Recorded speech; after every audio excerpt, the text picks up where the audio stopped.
Hello दोस्तों, कैसे हैं आप लोग। Welcome to our channel smart name CV. मैं हूं आपका दोस्त अदील और आज के इस वीडियो में बात करने वाले हैं सचिन नाम के बारे में।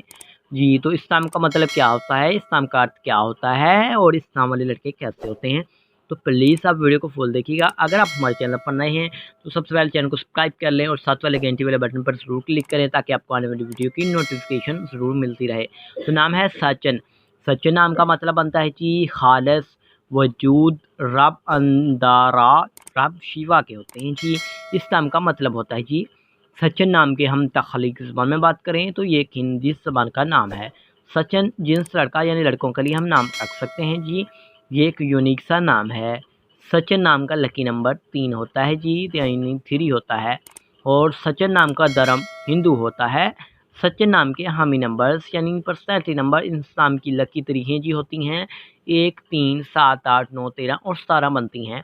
सचिन नाम का मुआफ़ी दिन में जुम्मा और हफ्ता शामिल होता है। बात कर लेते हैं कि सचिन नाम वाले लड़के कैसे होते हैं। तो आप ज़िंदगी की बारीकियों को जानना चाहते हैं, आप ज़िंदगी के हर पहलू को समझना चाहते हैं जी, और आप लाइफ में कामयाब होना चाहते हैं। आप चाहते हैं कि लोग आपको चाहें, आपसे प्यार करें। और सचिन नाम के हाकिम सियारे में यूरेनियस शामिल होता है जी। सचिन नाम की मुआफ़िक दाँतों में जी लोहा शामिल होता है। और अब आपको बताते हैं सचिन नाम के लकी कलर्स के बारे में। तो नीला, बनफशी, काला रंग शामिल है। सचिन नाम के मुआफ़िक पत्थर में नीलम, हकीक, दूधिया पत्थर और जामनी पत्थर शामिल होता है। उम्मीद करते हैं कि आज वीडियो आपको ज़रूर पसंद आई होगी। Thanks for watching this.